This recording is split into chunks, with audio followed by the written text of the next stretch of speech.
구태청산 TF도 가동하겠다고 밝혔습니다. 당 내부에서는 독단적 발표라며 반발이 터져나왔습니다. 남북이 평양과 서울에서 각각 통일 농구 경기를 개최하고 아시안게임 일부 종목에서 단일팀을 구성하기로 합의했습니다. 이번 주는 연락사무소 개설과 적십자 회담 등 남북이 연이어 만날 예정입니다. 출근길 고속도로에서 졸음운전을 하던 트레일러가 승용차를 들이받아 7중 추돌 사고로 이어졌습니다. 차량 4대가 불타고 7명의 사상자가 발생했습니다. 전국 집배원들이 수거한 나둔 침대 매트리스를 충남 당진의 야적장으로 옮기자 주민들이 막아서며 반발하고 있습니다. 방사능에 오염된 매트리스를 아무 이유 없이 설명도 없이 이곳에 와가지고 분리 해체 작업을 한다니. 우리 축구대표팀이 러시아 월드컵 예선 첫 경기인 스웨덴전에 나섭니다. 광화문과 삼성동 등 전국 각지에서 거리 응원이 펼쳐지고 있습니다. 현장 연결해 분위기 전합니다. 일본 오사카에서 규모 6.1의 지진이 일어나 최소 3명이 숨지고 대규모 정전이 발생하는 등 피해가 속출했습니다. 일본 정부는 2, 3일 내에 초과 지진 가능성이 높다고 경고했습니다.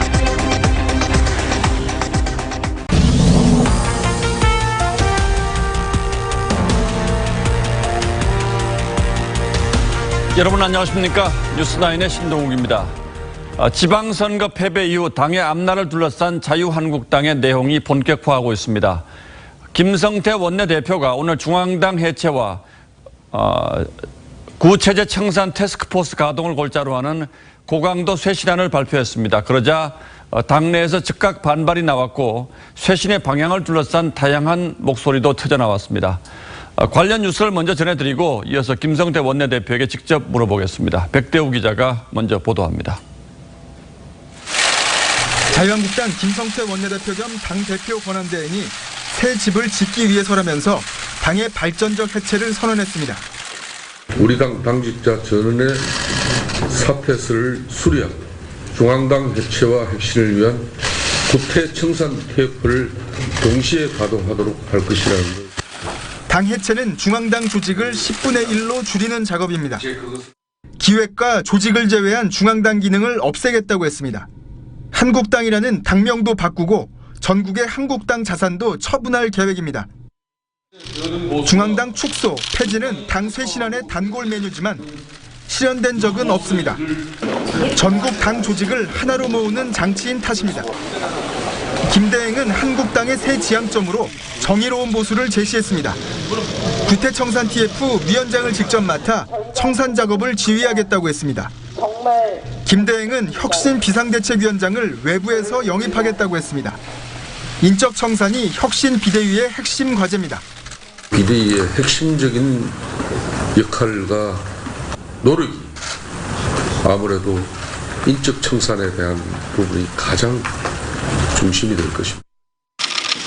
지난 탄핵 정국 당시 임명진 비상대책위원회도 인적 청산이 최대 과제였지만 일부 친박 정치인을 징계하는 것으로 대신한 전례가 있습니다. TV조선 백대우입니다.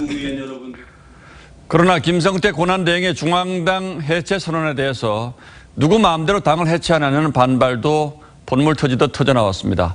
김성태 대행부터 먼저 물러나라는 요구도 나왔습니다. 이어서 조덕현 기자입니다.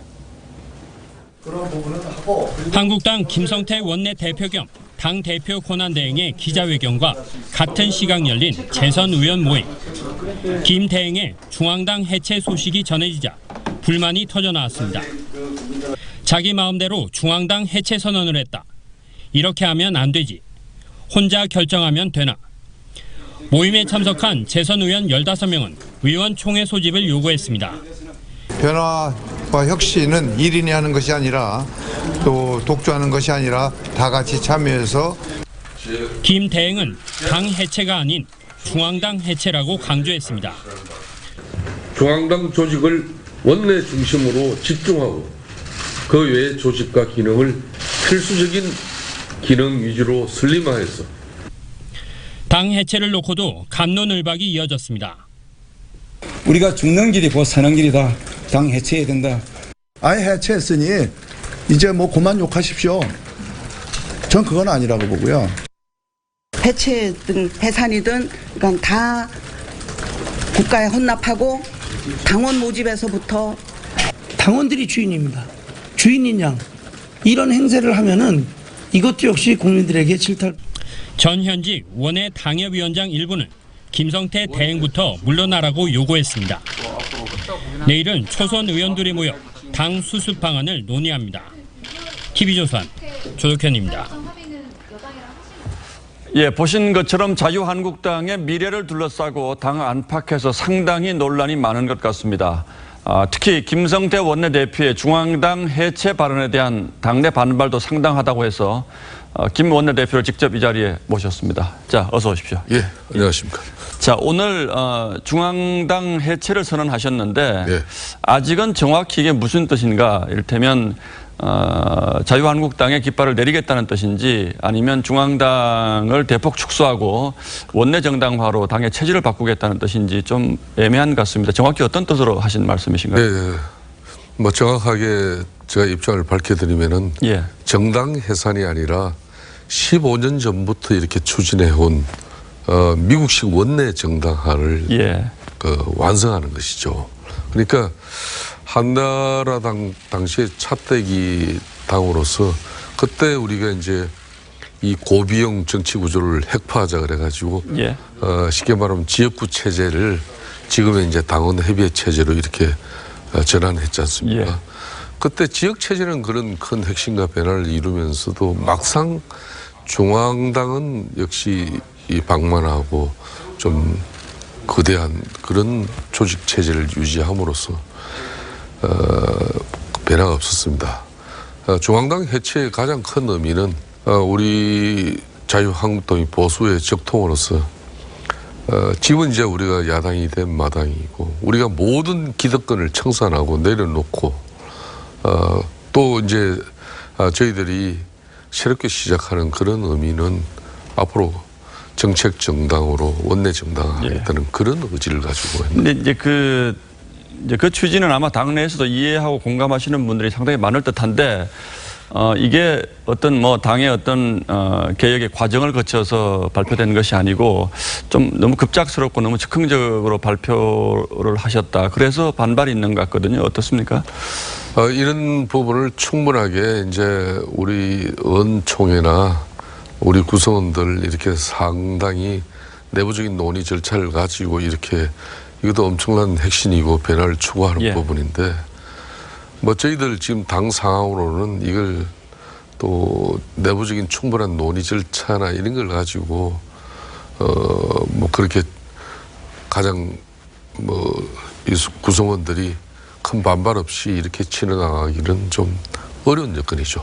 뭐 예. 그런 측면에서 뭐 일단 뭐 제 소신과 의지로서 이렇게 시작합니다만은 이 부분은 우리 의원들께서도 이제 정말 절체절명의 이 보수의 위기, 엄격히 말해서 보수의 위기로보다는 자유한국당의 위기죠. 예. 이 위기를 극복하기 위해서는 우리는 뭐든지 다 해야 된다. 뭐 그런 심정의 진정성은 이제 다 이해를 하실 거라고. 예. 혁신 비대위원장은 외부에서 모시고 오실 생각이신 거죠? 그렇습니다. 내적으로는 지금 국민적 바람이나 우리 당원들이 바라는 그런 우리 자유한국당의 인적 구성원들의 그런 변화 없이 청산 없이는 쇄신 없이는 뭐 또 뭐가 변했냐 이렇게 분명히 용두사미로 끝날 수가 있으니까 제일 중요한 부분이 역시 인적 쇄신에 관한 그런 핵심 비대위의 논의일 것입니다. 그 논의는 원내대표인 저부터도 권한대행 저부터도 자유로울 수 없고 어느 누구도 우리 자유한국당 113명의 의원은 그게 결코 자유로워져서는 안 되는 것이죠. 그래서 철저하게 과거에 우리가 핵심 비대위를 띄워놓고도 위기가 올 때마다 핵심 비대위를 또 했고 그 핵심 비대위가 성공하지 못하고 바로 전당대회로 그냥 이렇게 마무리 짓는 것은 그런 어떤 쇄신에 대한 우리 내적인 반발이었습니다. 예. 앞으로는 핵심 비대위가 최종 구성 의결되기 전에 우리 내부적으로 토의와 논의를 거쳐서 앞으로 핵심 비대위에서 논의되고 의결되는 내용에 대해서는 어느 누구도 성역 없이 그걸 다 수용하고 또 따를 수밖에 없는 그런 결정을 먼저 이끌어내고 핵심 비대위를 구성하고자 합니다. 뭐 물론 좀 성급한 질문일 것 같긴 합니다만 뭐 벌써 언론에서는 뭐 김종인, 황교안 또 뭐 김병준 이런 분들의 이제 이름이 거론이 되는데 물론 이분들도 접촉을 하시는 거겠죠?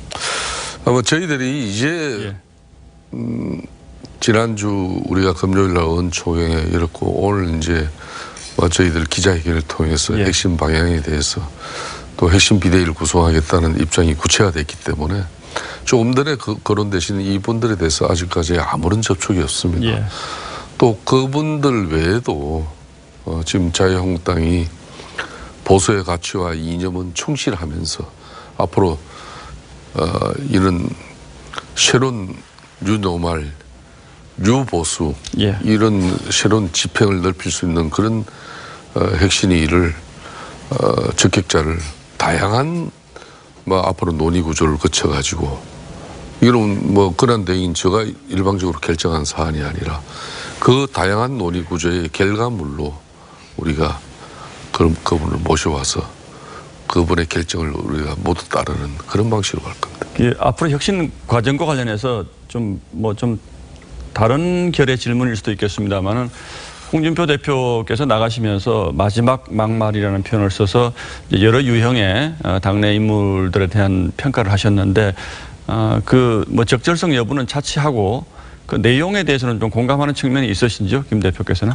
저는 홍준표 전 대표께서 마지막으로 지적해 준 부분이 앞으로 우리 당이 극복해야 될 가장 핵심적인 내용을 짚어주신 것만은 틀림없어요.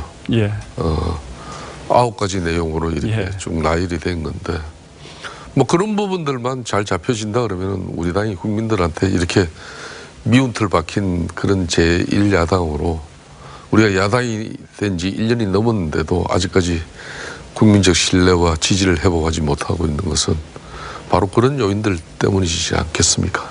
그걸 뭐 저희들이 부정해서는 안 될 것입니다. 앞으로 이제 야권 뭐 정계 개편 이런 표현들을 씁니다만은 관련해서 질문을 드리면 이제 바른미래당과의 통합 얘기가 또 있을 수 있을 것이고 또 하나는 그 이른바 보수 세력 보수 대통합을 위한 이른바 빅텐트라는 것, 큰 텐트를 하나 만들어서 다 모이게 하자라는 이런 식의 아이디어들이 지금 벌써 나오고 있는데 김 대표께서 생각하시는 보수 혁신의 길은 어떤 것입니까? 이 보수 혁신은 우리가 기존의 자유민주주의와 시장경제의 가치와 또 법치주의를 저희들이 이제 실현하는 그런 측면에서 기존의 보수와 가치의 이념과 이거는 철저하게 우리가 지킬 것입니다. 그렇지만은 시대 정신에 뒤떨어진 어떤 그런 낡은 수구적인 또 냉전적인 그런 보수의 모습은 우리가 이제 청산하겠다는 것이고요. 뭐 그러기 위해서는 우리 자신이 처절하게 핵심하고 정말 쇄신이 이루어져야만이 보수대 연합이든 보수대 통합이든 빅텐트가 이루어질 수도 있는 것이지. 오늘 말씀은 여기까지만 듣겠습니다. 오늘 나와주셔서 고맙습니다. 감사합니다.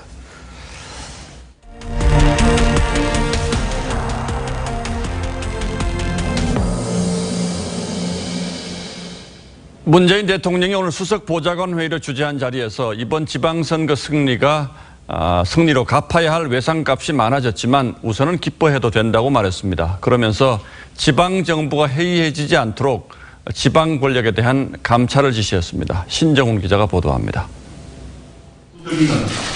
문재인 대통령은 지방선거 압승이 청와대와 내각 덕분이라면서도 기뻐할 수 있는 건 오늘까지라고 했습니다.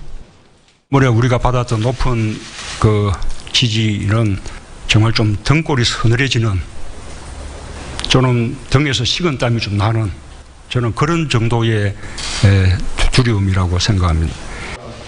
문 대통령은 앞선거의 승리가 다음 선거의 냉엄한 심판으로 돌아온다며 기강회의를 경계했습니다. 조국 민정수석은 문재인 정부 2기 국정위험 요소를 보고하며 지방선거 승리 이후 새로 구성될 지방정부의 부정부패 현상에 주목할 필요가 있다고 지적했습니다. 올해 하반기에 지방정부 또 지방의회를 상대로 감찰에 들어갈 계획이다. 보고를 했습니다. 문 대통령은 지방정부가 해이해지지 않도록 해달라고 지시했습니다. 우리 민정수석실에서 악역도 맡아주셔야 할 것 같습니다.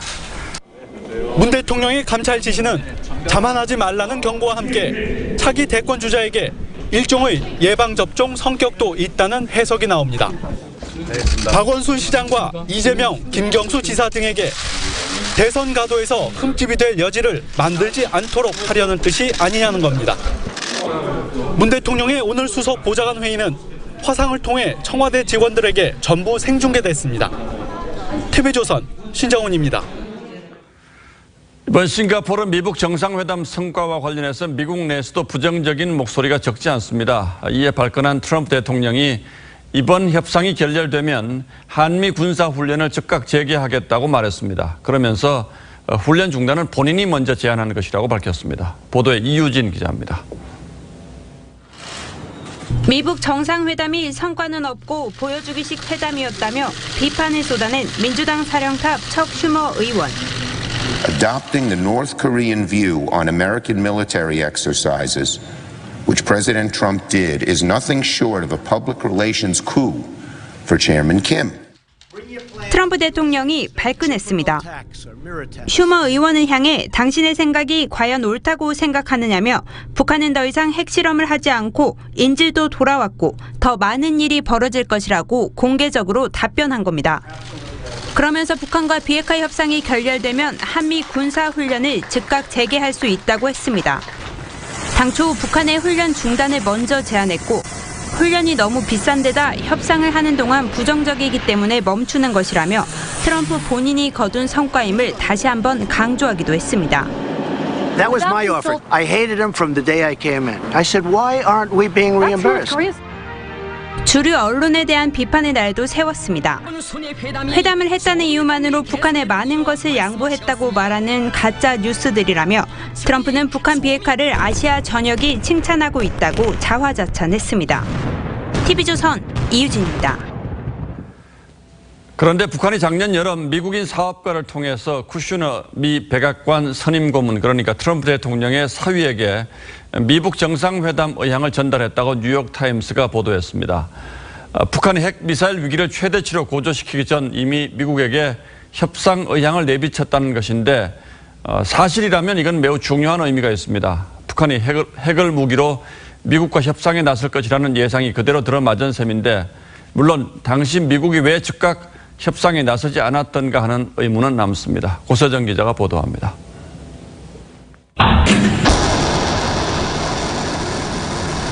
미북 간의 갈등이 일촉즉발의 위기로 치닫던 지난해 여름, 싱가포르에서 활동하는 미국인 금융사업가 가브리엘 슐츠는 북한으로부터 뜻밖의 제안을 받습니다. 미북 회담을 할 의향이 있으니 미국 측에 전달해달라는 요청이었다고 뉴욕타임스가 전했습니다. 광산 재벌가 출신인 슐츠는 북한과의 사업 경험은 물론 트럼프 집안이 아시아 사업을 모색했을 때 만난 인연이 있는 인물. 슐츠는 북한의 회담 의향을 쿠슈너 백악관 선임 고문에게 전달했습니다.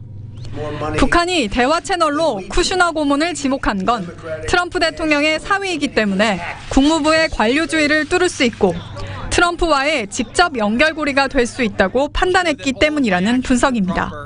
하지만 쿠슈너 고문은 폼페이오 당시 CIA 국장에게 북한의 뜻을 전달했습니다. 이어 폼페이오와 CIA 등이 나서 회담을 조율했고 역사적인 미북 정상회담이 개최됐다는 겁니다.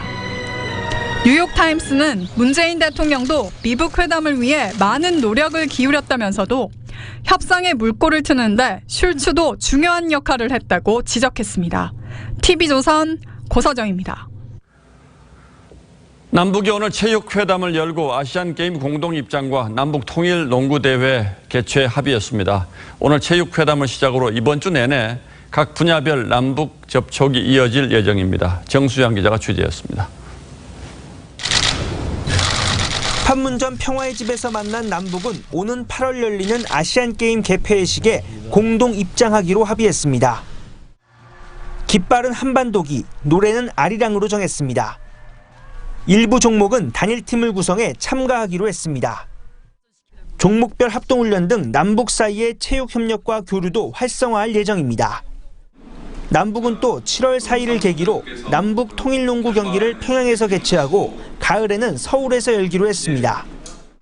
체육회담에 이어 이번 주에는 남북이 잇따라 만나 판문점 선언 이행에 시동을 겁니다.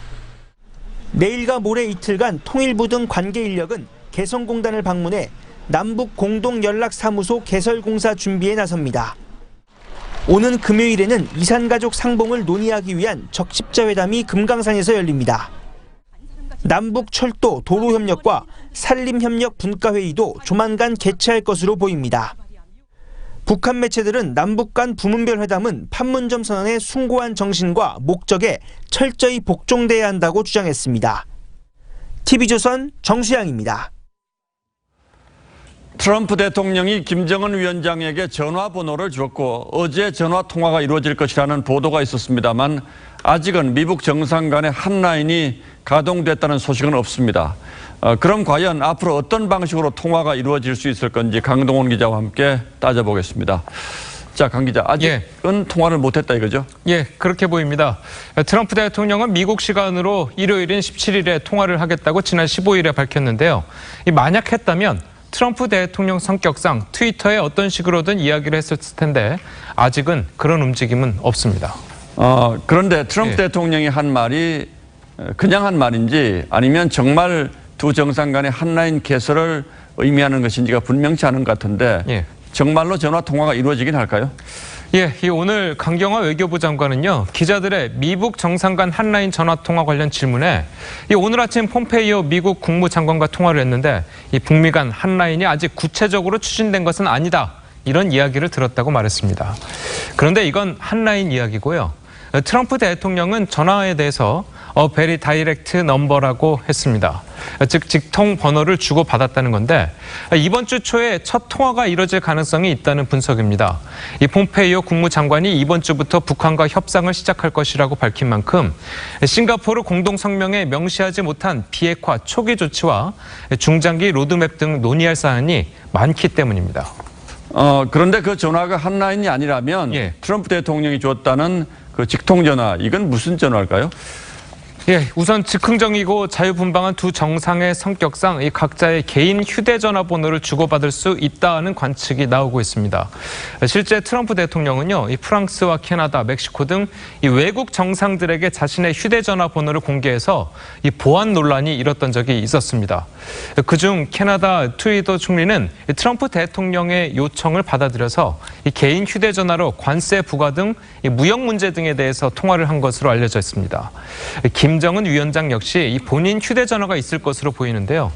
북한 전문가들은 이 김정은 위원장이 직접 들고 다니진 않겠지만 이 본인의 휴대전화가 있을 것이라고 말합니다. 다만 이 김 위원장의 경우에는 영어로 기본적인 대화는 할 수 있더라도 이 외교에서 쓰이는 단어는 그 의미와 뉘앙스가 상당히 중요하기 때문에 통역에 문제가 생길 수 있고 이 외교상 감청 등의 이유로 이 기밀한 사전 조율을 가져야 한다는 점에서 이 휴대전화 통화 가능성은 낮다는 분석입니다.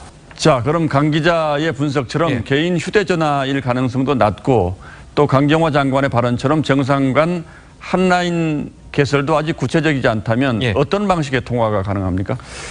예, 이 백악관 비서실과 김정은 위원장의 비서실인 북한 서기실 이 유선 전화 통화 가능성이 큽니다.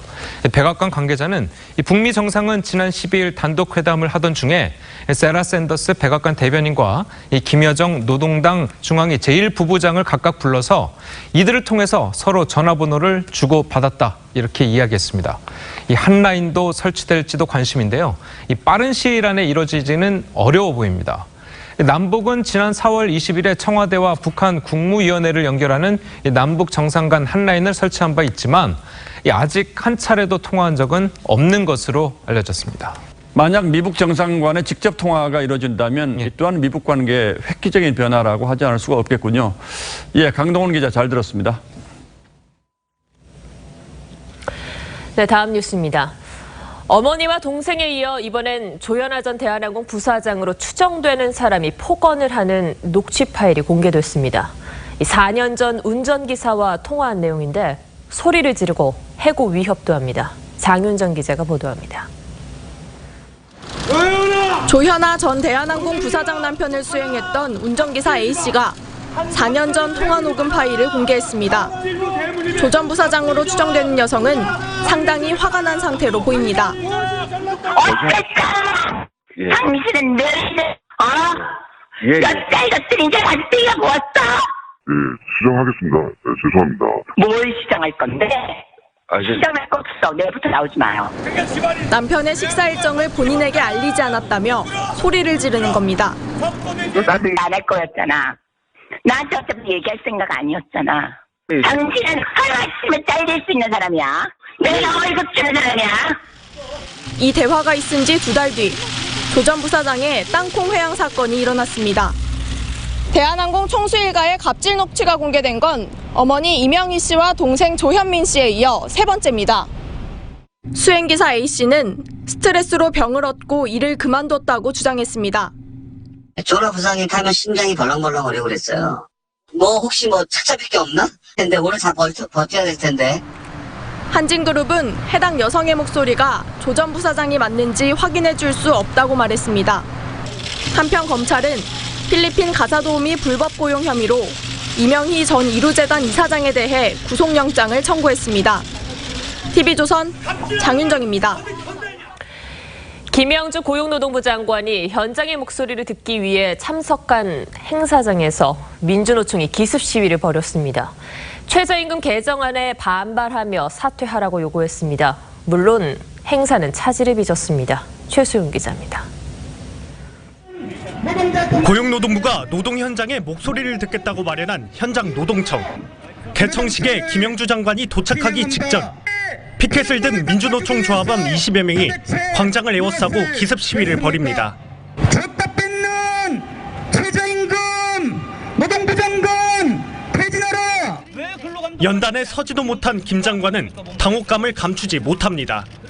근로시간 단축에 대한 현장 얘기를 듣기 위해서 나왔는데 저렇게 얘기하면 본인들이 더 손해지. 이렇게 엉망해서는 안 되잖아. 김 장관은 한국노총사나 전국금융노조 부위원장 출신입니다. 산입 범위를 확대한 최저임금법 개정을 규탄하는 민노총 조합원들의 시위로 김 장관은 결국 현장 의견을 충분히 듣지 못하고 자리를 떠났습니다.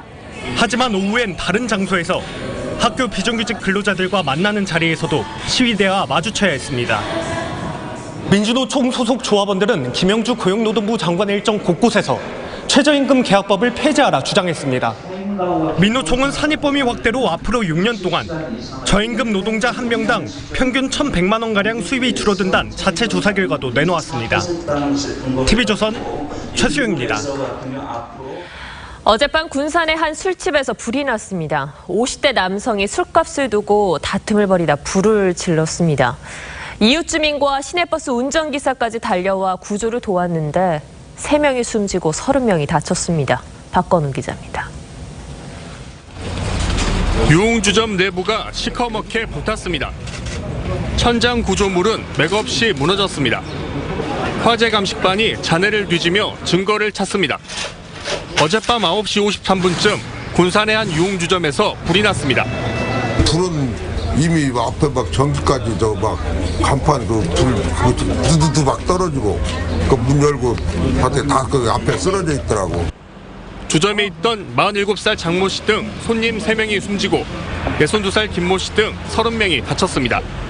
많은 사람이 한꺼번에 좁은 비상구로 몰려 피해가 컸습니다. 불이 나자 주위에 있던 상인과 시민들이 달려왔습니다. 불이 붙어 있었어요. 실질적으로 머리카락에. 제가 이제 불을 같이 꺼드리고 저희 가게를 인도해가지고 수돗물로 막 열을 식히고. 경찰관의 요청으로 지나던 시내버스도 구조에 동참했습니다. 버스가 병원으로 달리는 사이 승객도 부상자를 돌봅니다. 승객은 2분이 계셨어요, 차에. 그분한테 이분들을 응급 환자를 빨리 수송해야 하기 때문에 양해를 구하고. 경찰 조사 결과 55살 이모 씨가 주점에 인화물질을 뿌리고 불을 질렀습니다. 이 씨는 이틀 전 술값이 10만 원 더 나왔다며 주점 주인 56살 전모 씨와 다퉜습니다. 이 씨는 어제 낮에도 주점을 찾아가 항의했습니다. 화가 난 이 씨는 어젯밤 불을 지르고 달아났지만 3시간 만에 붙잡혔습니다. TV조선 박건우입니다. 오늘 아침 출근길에는 고속도로에서 7중 추돌 사고가 났습니다. 차량 4대가 불에 타면서 1명이 숨지고 6명이 다쳤습니다. 졸음 운전이 사고 원인으로 보입니다. 정민진 기자가 취재했습니다. 고속도로에서 시커먼 연기가 피어오릅니다. 트레일러와 트럭 사이에 낀 승용차 2대가 불길에 휩싸였습니다. 119 구급대가 갓길로 피한 부상자에게 달려갑니다. 사상했지고 가는 사람은 좀 대피했는데 나머지는 못 빠져나왔었으니까. 오늘 아침 7시 21분쯤 부산 울산 고속도로 상인선 해야대교 구간에서 40톤 트레일러를 몰던 64살 김모 씨가 앞서 있던 승용차를 받으며 7중 추돌 사고를 냈습니다. 트레일러에 받친 승용차는 불이 나 이렇게 뼈대만 앙상하게 남았습니다. 이 사고로 승용차 운전자 48살 이모 씨가 숨지고 6명이 다쳤습니다. 출근 시간대 도로가 정체된 상황이라 피해가 컸습니다. 경찰은 트레일러 운전자가 졸음운전을 하다 사고를 낸 것으로 보고 있습니다. 밤새도록 운전했는지 그러면 물어봐야니까. 일단은 본인 진술은 정확하고 그렇게 얘기를 하거든요. 부산 울산 고속도로 울산 방향은 사고 여파로 3개 차선 가운데 2개 차선이 5시간 넘게 통제됐습니다. TV조선 정민진입니다. 고가의 스포츠카로 레이싱 경기를 즐긴 운전자들이 보험금 2억여 원을 타내려다 적발됐습니다. 자동차 경주 도중 일어난 사고는 보험금을 받지 못하는데 일반 도로에서 사고가 난 것으로 꾸몄습니다. 성민혁 기자입니다. 코너를 돌아 나온 차가 180도 돌더니 쾅 벽에 부딪히고 맞은편에 또 한 번 부딪힙니다. 아마추어 레이서 44살 이모 씨가 경기장을 달리다가 낸 사고입니다. 이 씨가 몰던 고가의 수입 차량은 앞과 뒷범퍼가 완전히 깨진 채로 이곳 수리센터에 맡겨졌습니다. 그런데 이 씨가 보험사에 신고한 사고 발생 지역은 경기장이 아닌 경기도 양평의 한 국도. 그리고 보험금 3,800만 원을 타갔습니다. 경기장 내 사고는 보상을 못 받게 한 보험 약관을 피하려고 속임수를 쓴 겁니다. 같은 경기장에서 사고를 낸 40살 이모 씨도 부서진 차를 국도로 끌고 간 뒤 보험금 470만 원을 타냈습니다. 이런 수법으로 한 경기장에서만 총 보험금 2억 3천만 원을 청구한 아마추어 카레이서 10명이 경찰에 적발됐습니다. 사고당 많게는 1억 원이나 청구되자 이를 수상히 여긴 보험사의 신고로 덜미가 붙잡혔습니다. 내가 낸 그 보험료에다 내 차가 망가졌는데 수리하는데 이게 무슨 죄가 되느냐라는 그릇된 인식을 가지고 있었습니다. 경찰은 비슷한 보험 사기가 다른 경기장에서도 더 있었는지 살피고 있습니다. TV조선 성민혁입니다. 중국산 참조기를 국산 영광굴비로 둔갑시켜 5,000톤 가까이 유통시킨 일당이 재판에 넘겨졌습니다. 시가로 650억 원어치에 달하는 이 가짜 영광굴비는 마트와 홈쇼핑에서 팔려나갔고 우리 식탁에도 올랐습니다. 보도에 조정린 기자입니다. 서울의 한 재래시장. 굴비들이 줄줄이 매달려 있습니다. 다가가 보니 모두 중국산입니다. 겉보기에 크기와 모양이 국내산 굴비와 큰 차이가 없어 소비자들은 구별하기가 어렵습니다. 오히려 중국산이 더 크고 실해 보이는 경우도 많습니다. 구분을 잘 못하죠. 설명을 해주면은 아는데 내가 사러 왔을 때는. 전남 영광 등의 굴비 유통업체 15곳은 이 점을 노려 2009년부터 지난해까지 중국 수입 참조기 5,000톤을 국산으로 속여 팔았습니다. 시가로 650억 원어치나 됩니다. 가짜 영광굴비는 한 두름에 100만 원에 팔리기도 했습니다. 업자들은 국산 굴비 수매 확인서를 중국산 조기에 부착해 대형마트와 백화점, 유명 홈쇼핑의 납품 검수를 무사 통과했습니다. 원산지다 그런 것들에 대해서 증명서를 저희가 더 확인하고 상품을 매입하게 되는 거니까 그것까지 저희가 국가수도 아니고. 이번에 적발된 15개 업체의 가짜 영광굴비 범행 규모는 사상 최대 수준입니다. 서울 서부지검은 농수산물 원산지 표시에 관한 법률 위반 혐의로 박모 씨 등 4명을 구속 기소하고 13명을 불구속 기소했습니다. TV조선 조정린입니다. 예, 다음 뉴스입니다. 양승태 전 대법원장 시절의 사법행정권 남용 의혹 수사를 검찰 최정예 부서인 서울중앙지검 특수 1부가 맡게 됐습니다. 이번 사건을 어떻게 바라보고 있는지 검찰이 분명한 입장과 의지를 밝힌 셈이고 따라서 앞으로 매우 강도 높은 수사가 진행될 걸로 보입니다. 장민성 기자가 취재했습니다. 서울중앙지검이 사법행정권 남용 의혹 사건을 특수 1부로 재배당했습니다. 그동안 참여연대 등으로부터 접수된 고소 고발 20건은 공공형사부에 배당됐었지만 사안의 중요성과 부서 간 업무 부담 등을 고려해 수사 전담 부서를 바꾼 겁니다. 주로 권력형 비리 의혹을 파헤쳐온 특수 1부가 수사 예봉을 쥐게 되면서 고강도 수사가 예고됩니다. 우선 법원행정처가 특정 판사들의 동향을 파악하는 등 뒷조사를 했다는 의혹과 상고법원 도입을 위한 청와대와의 교감 시도, 일부 재판 개입 의혹 등이 주된 수사 대상이 될 것으로 보입니다.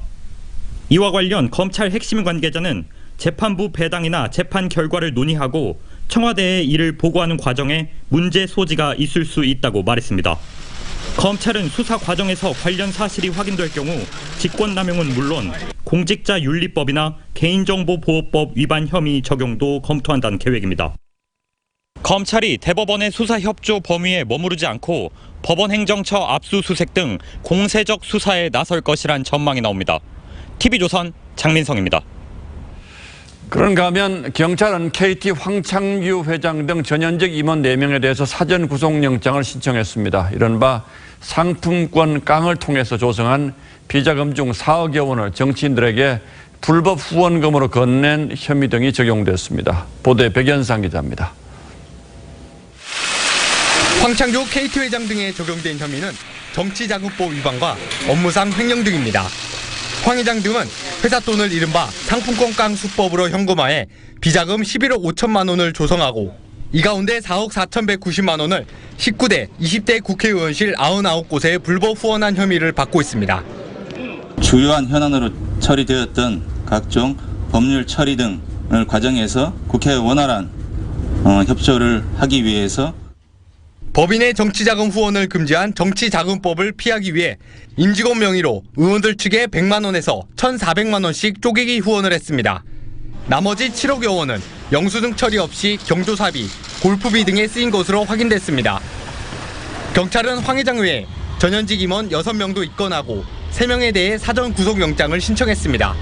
KT는 황 회장의 지시나 보고가 없었다고 해명했지만 일부 의원실이 KT에 감사 표시를 하거나 지역구 협찬 요구, 취업 청탁을 한 정황도 경찰 조사 결과 드러났습니다. 경찰은 보좌진들을 상대로 수사를 한 뒤 의원들이 개입한 정황이 드러날 경우 의원들까지 수사 범위를 확대한다는 입장입니다. TV조선 백연상입니다. 이른바 드루킹 사건을 수사할 특별검사팀의 진용이 갖춰지고 지방선거도 끝나면서 본격적인 수사를 앞두고 있습니다. 그런데 드루킹 일당이 약속이라도 한 듯 일제히 재판부에 반성문을 제출하고 있습니다. 드루킹 김모 씨와 공범 3명이 낸 걸 모두 합치면 17차례 반성문을 냈다고 하는데 이게 뭘 뜻하는지 한송원 기자가 보도합니다. 드루킹 김모 씨가 오늘 재판부에 또 반성문을 냈습니다. 지난 1일 혐의를 모두 인정한다는 취지의 첫 반성문 이후 6번째인데 선처를 호소하는 내용보다 무죄를 항변하는 듯한 내용이 담긴 것으로 전해집니다. 특히 지난 7일 허익범 특검 임명과 13일 지방선거 이후엔 그동안 침묵했던 공범들까지 반성문 공세에 합류했습니다.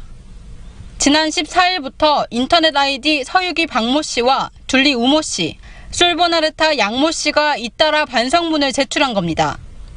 조기 석방이 어려워졌다는 판단에 수사채비에 돌입한 특검팀의 적극적인 진술 제스처를 보인 것이라는 분석입니다.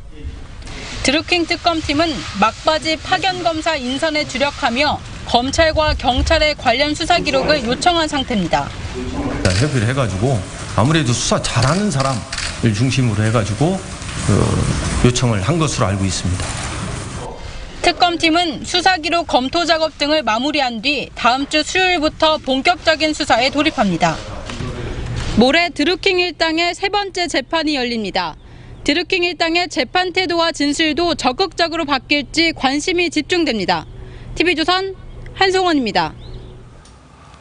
4차 산업혁명을 이끌어갈 핵심 기술 가운데 하나인 5G, 즉 5세대 이동통신에 활용될 주파수가 치열한 경매 끝에 4조 원 가까운 큰 돈에 낙찰되었습니다. 이동통신 3사의 5G 상용화 경쟁에도 가속도가 붙게 됐습니다. 김자민 기자가 취재했습니다. 5G는 인공지능과 자율주행차 등 이 통사의 미래가 달린 핵심 인프라입니다. 지난 금요일에 이어 오늘까지 이틀간 경매가 진행됐습니다. 핵심 주파수는 5G 전국망을 구축할 수 있는 3.5GHz 대역의 280MHz 폭입니다. 데이터는 자동차, 주파수는 도로와 같아서 대역폭이 넓을수록 데이터 속도가 빨라집니다. 원하는 주파수, 원하는 대역폭을 반드시 확보하도록 하겠습니다. 5G 서비스에 필요한 주파수들을 꼭 확보하도록 하겠습니다. 모든 만반의 준비를 다 마쳤습니다. 주파수 경매는 입찰에 참여한 이 통사 임직원의 출입을 막는 철통 보안 속의 9라운드에 걸쳐 진행됐습니다. SK텔레콤과 KT가 각각 100MHz, LG유플러스가 80MHz 폭을 할당받았고 최종 낙찰가 총액은 3조 6,183억 원이었습니다. 경쟁이 과열될 경우 4조 원을 넘길 수도 있다는 전망까지 나왔지만 합리적 가격에 낙찰됐다는 분석입니다. SK텔레콤은 노른자 위인 C대역을 확보했다며 만족감을 드러냈고 KT는 시장 원리에 따른 경매였다고 평가했습니다. LG유플러스는 전략적으로 확장성 좋은 대역을 확보했다고 자평했습니다. 5세대 시장에 대한 전망, 또 투자비 부담 등을 종합적으로 고려하여 합리적으로 선택한 결과로 평가됩니다. 이통 3사는 내년 3월 전 세계에서 가장 먼저 5G 서비스를 선보일 계획입니다. TV조선 김자민입니다. 폐암 유발 물질인 라돈이 검출된 대진 침대 수거 작업이 난항을 겪고 있습니다. 지난 주말 동안 전국의 집배원들이 매트리스를 수거해서 충남 당진의 야적장으로 옮기려 했는데 이번에는 인근 주민들이 반발하고 있습니다. 끝이 보이지 않는 라돈 침대 처리 문제에 오늘의 포커스를 마쳤습니다.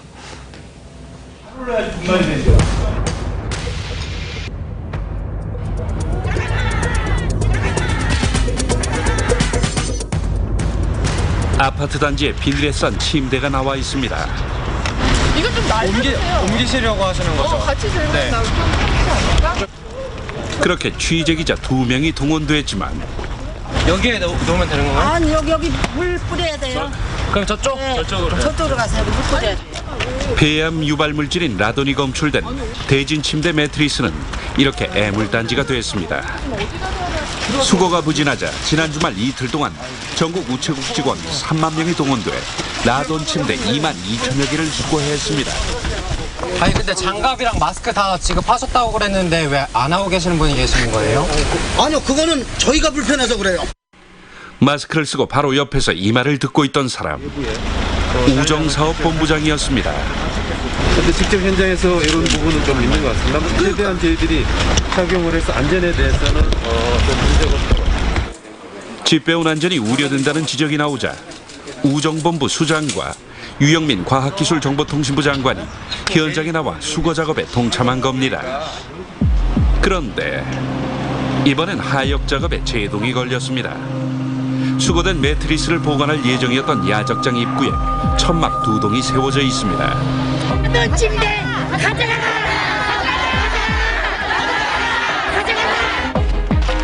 정부는 안전하다고 말하지만 주민들은 해체 작업이 진행되면 건강이 위협받을 수 있다며 모두 반출하라고 요구하고 있습니다. 오염된 매트리스를 여기 와가지고 해체 작업을 한다는 거 이거에 대해서는 도저히 묵과할 수 없고 막을 수밖에 없다는 겁니다. 이미 반입된 매트리스 외에 나머지 6천여 개는 천안에 있는 대진 침대 본사로 옮겨졌습니다. 그렇다고 본사 상황이 녹록한 것도 아닙니다. 본사 부지에는 이미 한 달 동안 수거한 침대가 건물 높이 절반 넘게 쌓여 있습니다. 수거한 매트리스를 어떻게 처리할지도 아직 정해지지 않았습니다. 침대 처리 방안은 좀 어떻게? 그건 아직 결정되지 않았습니다. 주민들하고 의견 수렴하거나 그렇게 해야 되는 부분도 있기도 하고요. 그나마도 아직 수거하지 못한 라돈 침대가 만여 개. 수거도 처리도 그 끝이 보이질 않습니다. 뉴스9 포커스였습니다. 일본 오사카에서 규모 6.1의 강진이 발생했습니다. 3명이 숨지고 200여 명이 다쳤습니다. 열차 운행이 중단되고 전기와 가스가 끊기는 등 도시 전체가 공포에 휩싸였는데 우리 교민 피해는 없는 것으로 전해졌습니다. 이태영 기자입니다. 도로에 세워진 가로등이 양옆으로 사정없이 흔들립니다. 대형 트럭도 좌우로 흔들리고 전기줄도 휘청입니다. 도로 및 하수도는 지진 영향으로 파열돼 물줄기를 도로 위로 뿜어댑니다. 오늘 오전 8시쯤 오사카 북부에서 규모 6.1의 지진이 발생했습니다. 지진으로 담장이 무너지면서 노인과 초등학생이 깔려 숨지는 등 모두 3명이 사망하고 230여 명이 다친 것으로 집계됐습니다. 大阪を中心とする地震については人命第一、この基本方針で政府一丸となって臨んで対応しております。 오사카에서만 17만 가구가 정전되고 11만 가구의 가스 공급이 중단됐습니다. 오사카 공항에서 항공기 80편이 결항되고 신칸센 일부 구간이 정전으로 열차 운행이 중단되기도 했습니다. 출근 시간에 열차가 멈추면서 직장인들은 중간에 내리는 등 큰 불편을 겪었습니다. 오사카 관광에 나선 한국인들도 공항으로 가는 열차편과 리무진 버스 운행이 중단되면서 주요역에 발이 묶여있는 상황.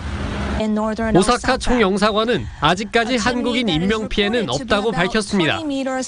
일본 기상청은 과거 사례를 볼 때 2, 3일 안에 큰 규모의 지진이 또 일어날 수 있다며 주의를 당부했습니다.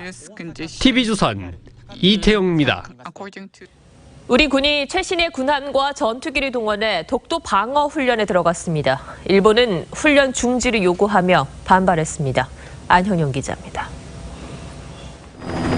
우리 군이 오늘 오후부터 이틀에 걸쳐 독도 방어 훈련에 돌입했습니다. 3,200톤급 양만 추남을 위시한 6척의 함정이 투입됐고 F-15K 전투기와 해상 초계기, 해상 작전 헬기 등도 참여했습니다. 포항에 주둔 중인 해병대 신속기동부대는 독도 상륙 훈련을 실시할 예정입니다.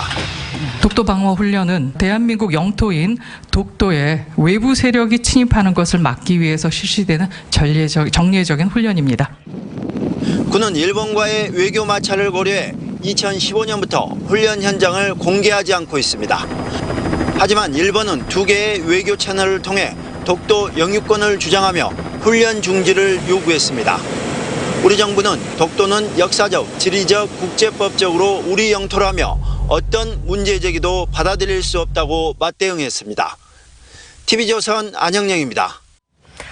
네, 지금 이 시각 우리 축구대표팀이 월드컵 예선 첫 상대인 스웨덴과 경기를 펼치고 있습니다. 이제 전반전이 거의 끝나갈 무렵인데요. 월드컵이면 빼놓을 수 없는 거리 응원도 한창입니다. 영동대로에서 박성재 기자가 취재하고 있습니다. 자, 박 기자, 경기 흐름 어떻습니까? 네, 추가 시간을 포함해 전반전 약 10분가량을 남겨두고 있습니다. 현재 0대0 무승부 상태인데요. 지금 양 팀이 치열한 공방전을 이어가고 있습니다. 지금 제 뒤로 보이는 3만 명의 붉은 악마들은 우리나라 선수들의 승리를 기원하며 이 큰 함성을 지르고 있습니다. 지금까지 볼 점유율은 스웨덴 53%, 한국 47%로 이 스웨덴이 조금 앞서고 있는 상황입니다.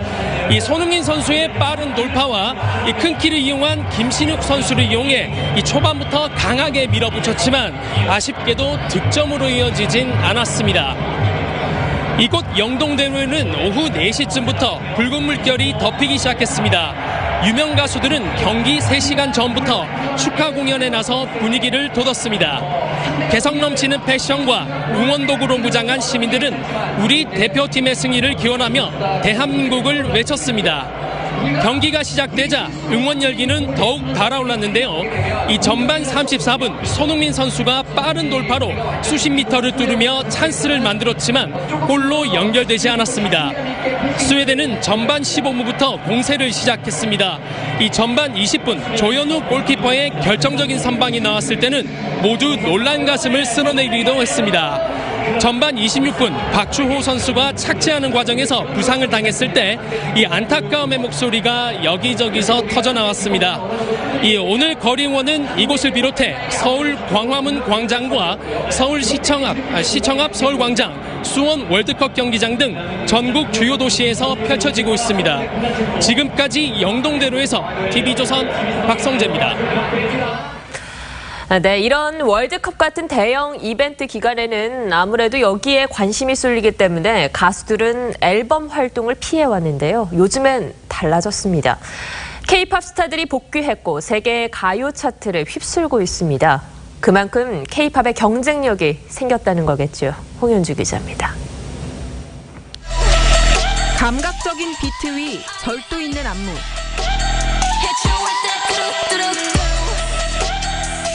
1년 공백 끝에 걸그룹 블랙핑크가 돌아왔습니다. 신곡 뚜두뚜두 뮤직비디오는 공개 50시간 만에 유튜브 5천만 조회수를 돌파해 전 세계 걸그룹 최단 기록을 세웠습니다. 핀란드, 독일 등 44개국 앨범 차트에서 1위를 차지해 대세 힘을 입증했습니다.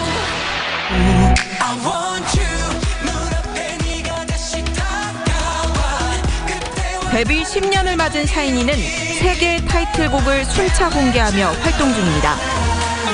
지난해 멤버 종현을 떠나보내고 4인 체제로 활동하는 첫 정규 앨범입니다. 음원 강자 태연과 그룹 B2B는 우리나라 월드컵 첫 경기를 불과 3시간 앞두고 새 음원을 공개했습니다. 대중의 관심이 쏠리는 월드컵 기간을 기피했던 과거와는 다른 모습입니다. 월드컵이 예전보다는 좀 문화적으로 큰 영향력이 좀 덜해졌고요. 다매체 시대이기 때문에 K-팝 아이돌의 음악들을 디지털 공간에서 많이 접할 수가 있어서 세계인의 축제에 맞선 대형 아이돌의 잇따른 컴백에 음악 팬들의 귀는 즐겁습니다. TV조선 홍현주입니다.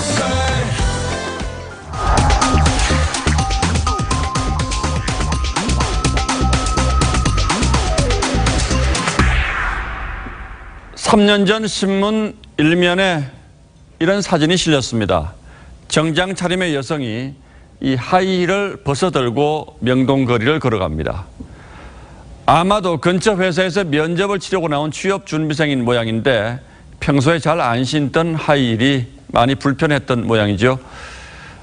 모르긴 해도 하이힐도 투피스도 면접을 위해 장만했을 겁니다. 미용실에서 머리도 만졌겠죠. 친구들과 모의 면접을 보면서 말투와 걸음걸이까지 가다듬었을지 모릅니다. 이 자리에 오기까지 이미 수십 대 1, 수백 대 1의 경쟁을 뚫고 왔을 테니까 저희 같은 세대들은 그 절박함을 다 이해하기 어려울지도 모르겠습니다. 자, 그럼 명동 취업 준비생 발꿈치 한번 보십시오. 이렇게 발 뒤꿈치에 양말 구멍이 나 있습니다. 구멍으로 들여다 보이는 건 철벽 취업난에 갇힌 젊은이들의 고단함과 절박함입니다. 3년 전 그 무렵 어느 은행 면접장에서 아버지가 딸을 면접했습니다. 인사와 채용 총괄 임원이었던 아버지는 딸에게 최고 점수를 줬습니다. 앞서 딸은 자기소개서에서 아버지가 누구라고 당당하게 밝혔고 인사 담당자는 소개서에 만점을 줬습니다. 어제 검찰이 발표한 은행 채용비리 695건 가운데 하나입니다. 여기에는 웃지 못할 촌극도 있습니다. 어느 은행은 부행장 자녀와 이름과 생년월일이 같은 여성 지원자의 점수를 조작해서 중간 전형에 합격시켰습니다. 부탁받지도 않은 일을 알아서 한 건데 알고 보니 부행장 자녀는 군 복무 중인 남자였습니다. 금융계 임직원 자녀 우대가 얼마나 뿌리 깊은지 짐작할 만하죠. 지난달 청년 실업률은 10.5%로 통계사상 최악이었습니다. 그럴수록 보수 좋고 안정된 은행원은 선망직종입니다. 그 은행 취업의 초본문이 임직원, 거래처, 유력인사 자녀들에겐 유난히 넓었습니다. 젊은이들은 물론 부모된 사람 모두가 분노하고 절망할 일입니다. 우리 사회가 정말 선진 사회로 가려면 적어도 이런 후진적 행태만큼은 이번 기회에 완전히 뿌리 뽑히기를 기대합니다. 6월 18일 앵커의 시선은 딸 면접 본 아버지였습니다.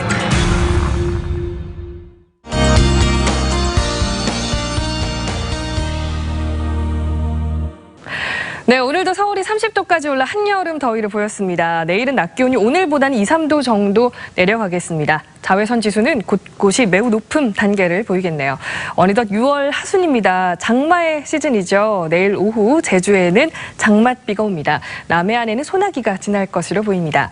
장마 전선은 내일과 금요일 제주에 비를 뿌리고 남하한 뒤 또 25일쯤 남부지방으로 북상할 것으로 보입니다. 장마 전선은 워낙 유동적이기 때문에 앞으로의 기상정보 참고해 주시고요. 현재로선 당분간 이 중부지방에는 장맛비 예보가 없습니다. 내일 날씨 자세히 살펴보면요. 내일 하늘은 대체로 맑겠고요. 아침 기온 서울이 19도로 시작을 하겠습니다. 낮 최고 기온은 광주, 대구 26도까지 오르겠고요. 동해안 지역 강릉이 29도, 울산이 26도까지 오르겠습니다. 내일 미세먼지 농도는 전국이 보통 수준으로 공기 상태 좋겠습니다. 날씨였습니다. 예, 지금 경기를 치르고 있는 태극전사들의 선전을 기대하면서 월요일 뉴스나인 마치겠습니다. 시청해 주셔서 고맙습니다.